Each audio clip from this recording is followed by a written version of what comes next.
Hey guys, I'm Dan from ShastaBubba Adventures, and if you're a gear addict like me, then sit back and enjoy while I do the show and tell of all the new gear I've gathered for 2025. I've got some really cool stuff to try out this year, and I'll be dropping a couple of helpful discount codes on some of this gear. And amazingly, I'll be trying to justify my purchase of not just one, but two new packs. As usually happens with gear videos like this, I'll be saving the thing that I'm most excited about for last. But if you're really not into the suspense thing, you can always skip ahead. We're not here to judge.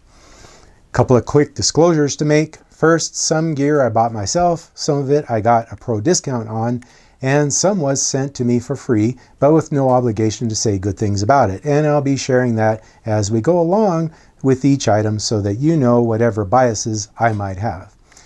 Second, I've put links to all this gear in the description below, and those are mostly affiliate links, which means that if you use the link to purchase any of the gear, I'll get a little kickback. But the important thing to say is that there's no downside for you to use the links. Doesn't cost any more, doesn't sign you up for a mailing list, and there's no added calories. I know we've all learned the hard way to be suspicious of things like this, but it really just helps me to continue making videos like this, so thanks so much, and enough of that. Let's get to the gear. First up, I want to tell you about new socks I've been using. Now, socks might not be a very sexy topic, but if you're a serious backpacker, then you know how important it is to have great socks and shoes for the trail. I bought these alpaca wool socks from Hollow in time to use them on all of my trips this last year, and there are two reasons I thought they were worth talking about. First, like all alpaca socks, they feel great right out of the box, soft and oh so cozy. The downside being that alpaca is known for a lack of durability, especially in the high wear areas like the back of the heel, but these have been through a couple of 100 miles already and show no major signs of wear. The second thing I love about them is that they are still soft after all that mileage. I've gone through many pairs of both Darn Tough and Smart Wool socks, and they all seem to get thin and kind of crunchy in the soles, especially after hiking through a lot of streams. The Hollow socks seem to have held up much better to the constant wet-dry cycle of typical hiking, so I've been really impressed with them.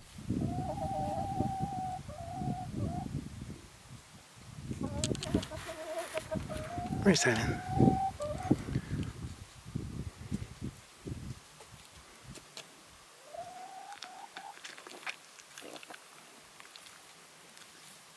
Now, some folks complain that they're pricey, but they seem to be the same price or even cheaper than Smart Wool or Darn Tough, so I think that's old news. And the link below is actually for two pair for $42, so that's good for socks that last this long. Now, I'm not just a freak when it comes to socks, I'm also really picky about hiking pants, and I have a really hard time finding a pair I really like, which means I'm willing to try just about anything to find the right pair. The folks at REI have a line of budget gear called Trail Made that includes a convertible hiking pants. I generally prefer the zip-off style because I want shorts when moving, and I like to wear the full legs in camp and first thing in the morning before things warm up. At $70, the Trail Made pants are $30 to $50 cheaper than similar pants, so I wasn't really expecting much, but I was pleasantly surprised with these. They're comfortable, they hang nicely, and are quick drying. They seem durable as well, but time will tell as I've only had them on a couple of hikes so far. Two things I don't like is first, the zips go completely up the leg to intersect where the zip goes around the leg, which adds unnecessary weight, not to mention complication when trying to reattach them. I learned to just raise the side zip only part way in order to avoid that confusion, which is plenty for slipping them off over hiking shoes. Second is that I don't really care for the cargo style pockets. They're just added weight and I never use them.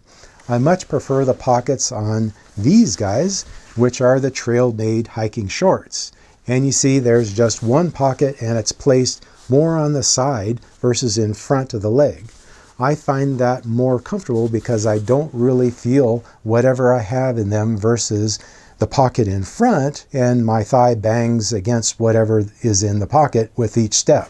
Thankfully, REI has redesigned the trail-made pant so that the pockets are now just like on the shorts. Unfortunately, they seem to have dropped the convertible style, so you can only get them in long pants or shorts like these.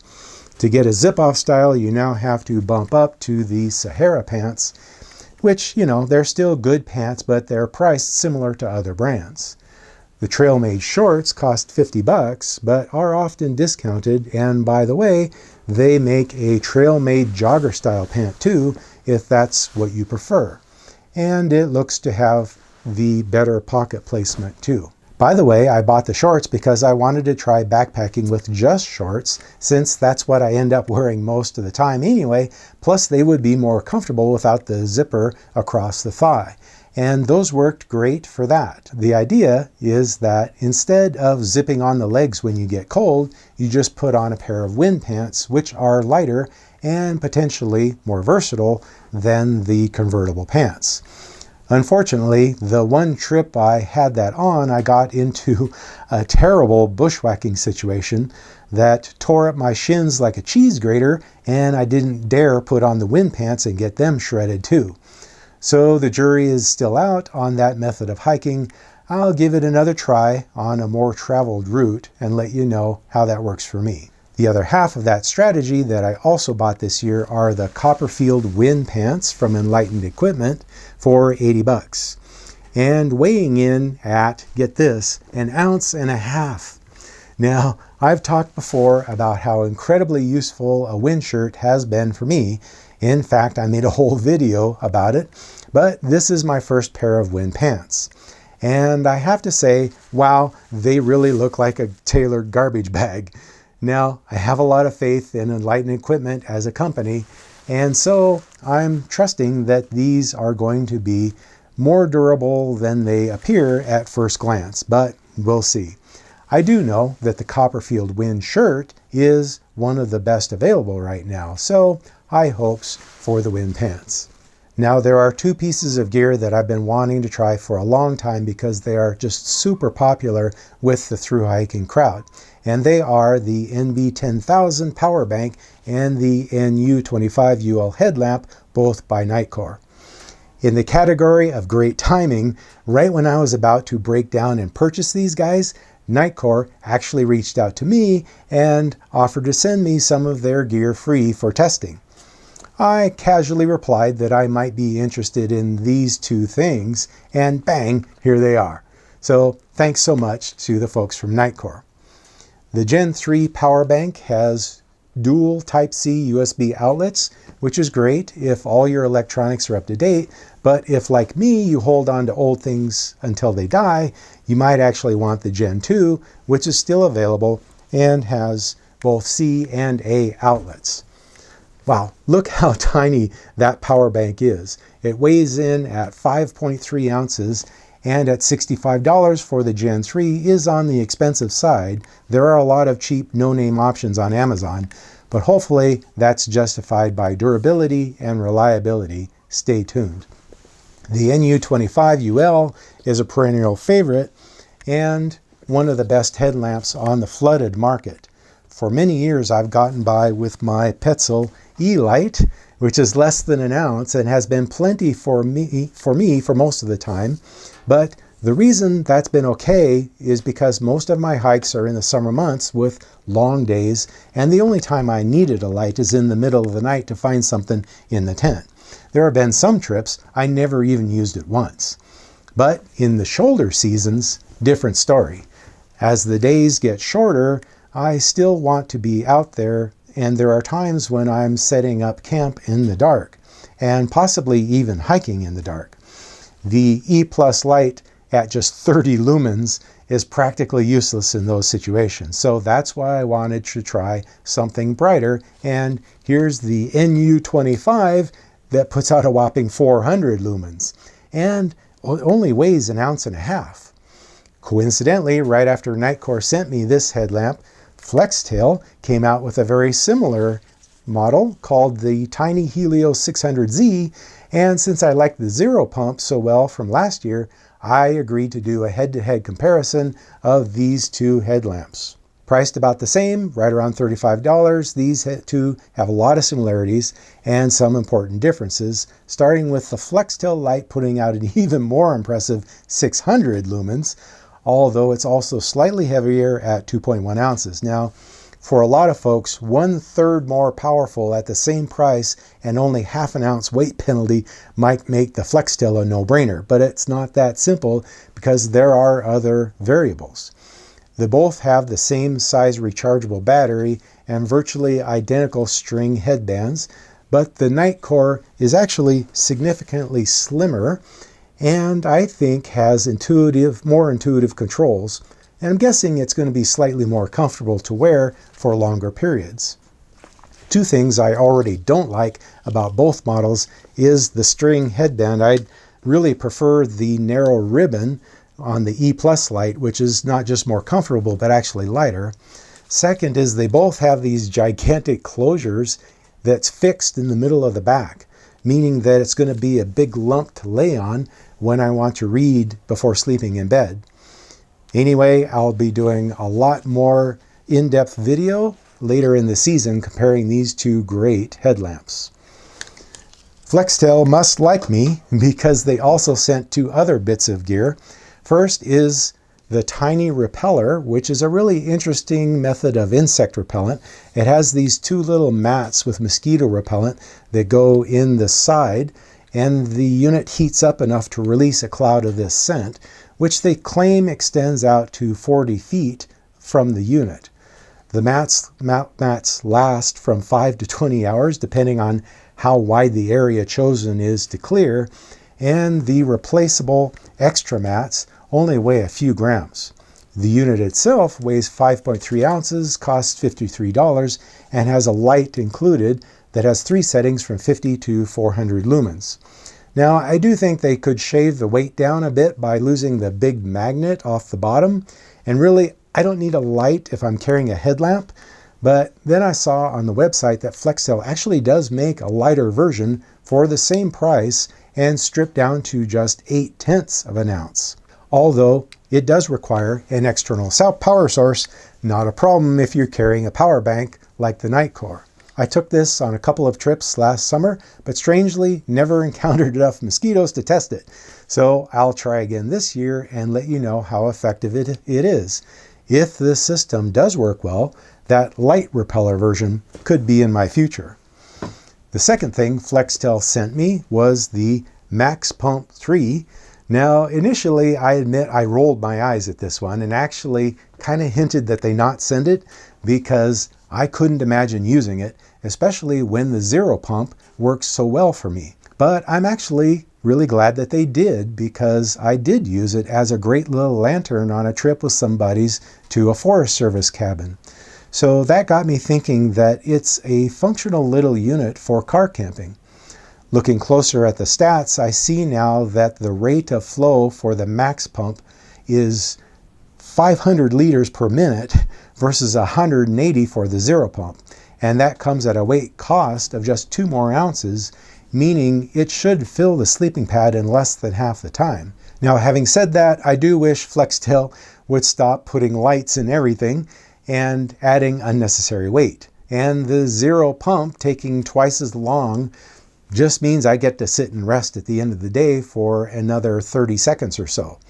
So I'll probably stick with the zero pump for now while backpacking, but I also expect to make good use of the Max Pump 3 for car camping. By the way, here's where the discount comes in. FlexTel provided the discount code of Bubba15 for you to get 15% off any of the items I talked about here.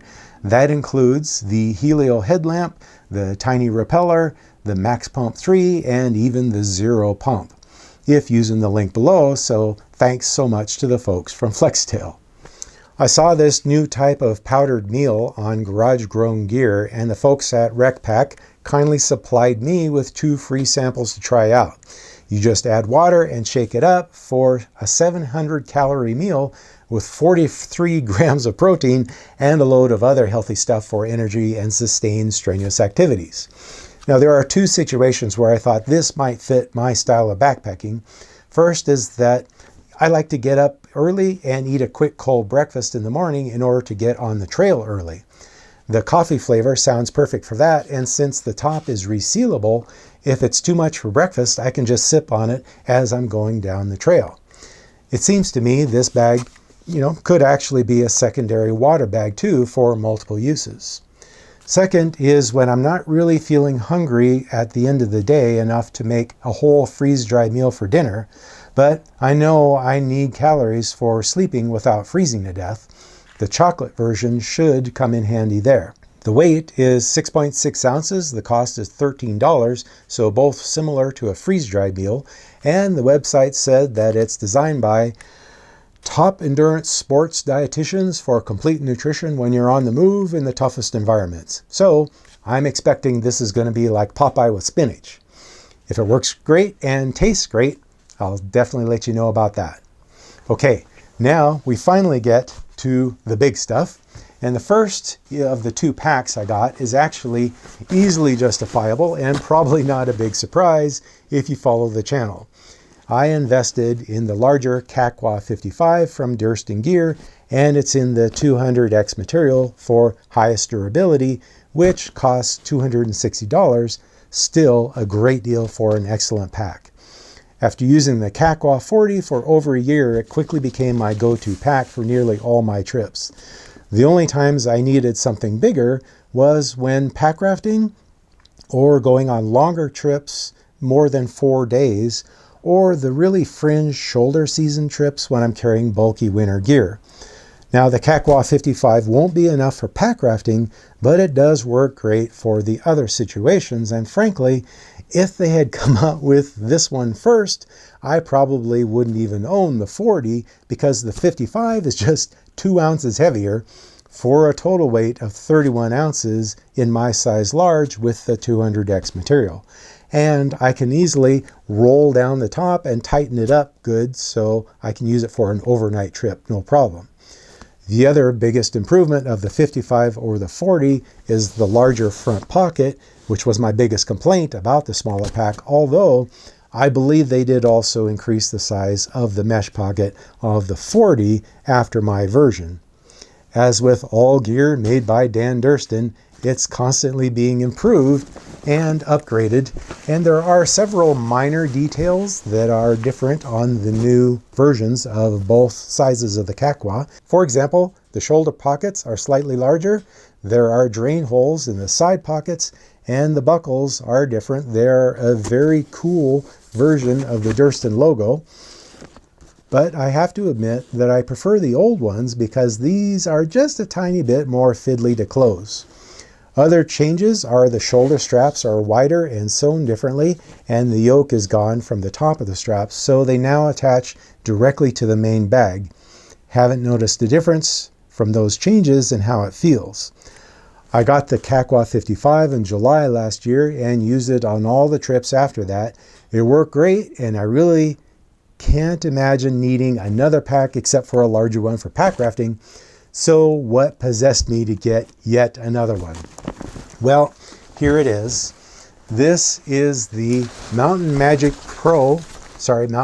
50 Pro by Arn Packs. And I was intrigued enough by the concept that I begged my friends at Garage Grown Gear for a pro discount to give it a try. You see, Arn Packs, which are based in New Zealand, start with the idea that it's better to balance the load by placing some of the weight in front of the pack. So it's got these huge pockets on the shoulder straps to accomplish that. It might look kind of funny, but I'm really excited to give this a try, and it's actually virtually the same weight as the Kakwa 55, so really still in the ultralight category. Since receiving and inspecting this pack, I think it might actually be kind of revolutionary in design, and not just because of the front pockets. The shoulder straps are actually attached to each other instead of the back of the pack body, which should greatly increase shoulder and hip mobility. It's called a free movement harness system, and I can't wait to try it out. The back panel itself is a trampoline style, which should increase airflow, and the pack is made of Robic, so highly water resistant, if not actually waterproof. There are a few styling details that are more typical of a mainstream heavier pack, like a zippered pocket up top, heavy-duty straps and buckles, and a couple of key hooks in side pockets. I would normally sneer at these if it weren't for the overall weight still coming in at 32 ounces. I'll have lots more to say about this pack after a season of use, so stay tuned for a full report coming in the fall. Okay guys, that's it for today. Thanks for hanging in there with me. I know this has been kind of a long one. Thanks for watching. Thanks especially for subscribing. I really appreciate it. And I'll see you next time. Take care. Blah, blah, blah, blah, blah, blah, blah, blah, blah. For example, the shoulder pocket, I generally prefer the zip-off style because damn,